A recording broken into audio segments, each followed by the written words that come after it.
of Inclusion at Horizon International School, and we're talking about Neurodiversity Week that started on Monday, 18th of March. Hi, Charlene, how are you doing? Hi, thank you so much for having me on today. I think it's really, really important that we have these platforms in order to discuss everything regarding neurodiversity. Yes, neurodiversity, and also the one thing that really piqued my interest was Head of Inclusion. Now, what exactly is the role of Head of Inclusion? So the role of Head of Inclusion is to kind of foster a sense of inclusion in the schools. So my role really is to make sure that we are an inclusive environment.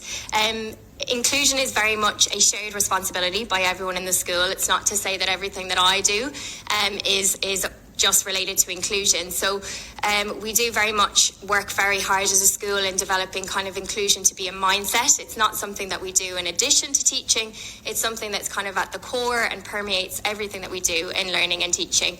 And inclusion is about kind of removing barriers for students and making sure that every student in our school is given equal opportunities. Absolutely. It's so important, especially in a country like the UAE, where you have more than 90 nationalities living, and schools are the boiling pot, like they're the melting pot rather, of all these nationalities, and how you treat them in their early formative years is what's really important. Now, when we talk about inclusion, does it also include racial diversity or physical diversity as well? Like, for example, somebody's disabled or they have mental challenges? Yeah, so inclusion encompasses a wide variety of things. So we have a range of students that all have very unique abilities, very unique challenges, very unique strengths, and inclusion kind of encompasses everything to do with that. So we have students who may have physical disabilities, as you've mentioned, also supporting students who may have English as an additional language, supporting students who maybe are neurodivergent, and also supporting some of our students who may be quite gifted as well, and they may need some inclusive practices in their teaching and learning also. All right. So there's Neurodiversity Week that started from Monday. What exactly is that? So neurodiversity, first of all, refers to the brain, and diversity is obviously differences. So it refers to differences in our brain. And the real goal of Neurodiversity Week is around changing the narrative around neurodiversity. So not just seeing neurodiversity as kind of an awareness of challenges that can be associated with that, but also kind of celebrating the strengths and the talents that go alongside neurodiversity as well. So this week is really about opening up a dialogue where students are open to talking about neurodiversity, providing a platform where they can share their own personal experiences with it, and where they can kind of get an awareness of different types of neurodiversity, but also celebrate all of their unique abilities, all of their unique talents, and everything that they can bring to the table and can contribute as well. Right. Now, I understand the importance of embracing diverse neurological conditions, but for somebody who hasn't seen or hasn't experienced it firsthand, like I have a very dear friend who has a daughter, she's about 29 or 30, and she is an acute syndrome of autism. Autism, ADHD, dyslexia, these are the kind of things that we've heard about, but if you've not experienced them firsthand, you really wouldn't know how debilitating they can be for the family as well as for the person who is suffering from it. So if you could just tell us, why is it so important to spread awareness and to embrace this in a school environment? Yeah, of course. So we see students with lots of different needs and identifying with things like ADHD and autism and dyslexia all of the time. And these present very differently in different students. So no two students are the same. We have lots of students with autism, for example, but they're all very, very different, and they all have their own unique abilities and their own unique needs. The goal of this week and what we try to do every day in inclusion as well is kind of raise the awareness of some of the challenges that they might have. So, for example, school can be very directed towards neurotypical students. The typical school day is very conducive to them.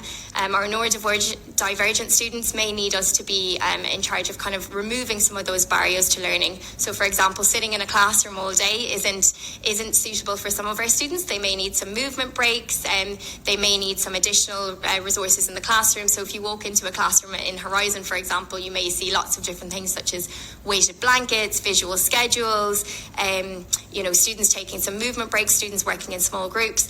So really the goal is kind of raising the awareness of what those needs might be, and making students kind of able to speak about what their needs are, identify what their needs are, in order to kind of have the same opportunities as everyone else in the class. But as well as that, also celebrating the unique talents that go along with that. So, for example, a student with dyslexia may find reading and writing quite difficult, but they can also find problem solving, or may be able to think outside the box a little bit better than some of the other students. So it is about really raising awareness of the whole profile of that, not just the challenges, but also the strengths as well associated with it. But at your school, at Horizon International, do you have these students in the same class, or do you have kind of diversity there as well? Yeah, so it's very much mainstream education. All of our students, a teacher is a teacher of every student in their class, and we really do hammer that home. So we have students with all different needs inside each classroom. They're all in the same class? All in the same class. We have a very neurodiverse community in our school. Teachers, adapt their teaching, adapt the learning to suit the unique needs of the students that are in front of them. We do have some students who follow an alternative pathway in our secondary school. So I'm not sure if you've heard of ASDAN before, but this is for students who may struggle to access the GCSE curriculum. So they follow an ASDAN curriculum, which is more focused on life skills, social skills, employability skills, and they work on a slightly modified curriculum suitable to their needs. So then if you can share some success stories, I'm sure it must be a heartwarming experience almost every day for you. Yeah, so I could be here all day sharing some of the success stories. But just to give some examples, so one example, for example, we had some students last year who are part of that ASDAN class that I mentioned. So these are students that are neurodivergent, and they pioneered a project whereby they introduced a sensory room to our school. So this involved them stepping out of their comfort zone quite a lot. So they had to put together a plan, they had to develop a business plan, present this to our senior leadership team, and use some of their public speaking skills. And in doing that, they developed a sensory room in our school, which has been an invaluable resource for all students, and for students with neurodiversities as well. And that is going to be a legacy for them. That's going to continue to kind of be something a value that they've made in our school community. Absolutely. Before I let you go, there's one question that has come in for you on our WhatsApp, which is 0586861003. Dia, one of our listeners, has sent in the question saying, how can I support my toddler who has ADHD at home? Okay, that's a really good question, and we do work very, very closely with our parents quite a lot. So there's lots of, particularly in terms of, you've mentioned that they are a toddler, so now is the time to kind of put some of those early interventions in place. So we've already kind of made the first step in kind of identifying that there is a need and accepting that, which is often the hardest thing for parents. But what we can do to kind of support that at home, so there are different therapies that we can put in place, such as occupational therapy, which can help with things like focus and emotional regulation. As well as that, just allowing the student time to kind of have movement breaks, or time to kind of express some of that excess energy that they may have. Celebrating their differences as well. So often students with ADHD are very, very creative. So finding ways to kind of speak to the student about that and why their brain might work a little bit differently. These are all ways that we can kind of support them a little bit further. All right. One more very pertinent question has come in from Sneha. She's asking, what kind of training do teachers get? So we do very regular training in our school. Every 2 weeks we have a Thursday tips and tricks program. So we regularly have CPDs based on different neurodiversities. So for example, we may have one specifically about ADHD, specifically about autism, and we speak about different strategies that teachers can use with these students that can support them. Again, it's never a one-size-fits-all approach to any student, and it is very much trial and error. Something that works for one student may not work for another.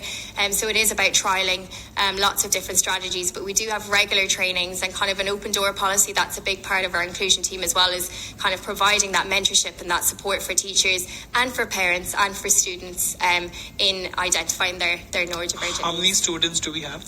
So we've 1,300 students in our school, and at the moment we've got about 130 on our inclusion register. Amazing. Finally, before I let you go, do you think that there is enough awareness amongst people about neurodiversity? So I think it's something that's still very much growing in the UAE. This is a great first step being on here to talk about neurodiversity. It's very much something that has evolved over the last few years in the UAE, but we really want to kind of remove some of the assumptions and some of the stereotypes associated with neurodiversity and begin to kind of talk about it openly. So, for example, this week we've had many students sharing their personal experiences with ADHD, with autism, doing some interviews. We've had some teachers in our school who may identify as neurodivergent also sharing their experiences. And all of this is really, really useful in kind of opening up that open dialogue and allowing students not to feel ashamed and to actually celebrate that their brain does work differently, and that means that they have a unique contribution to make to our school community and to the world. Sure, they're truly special. They are. Thank you so much, Charlene, for sharing that entire experience with us. It was truly heartwarming. Thank you. Thank you so much. This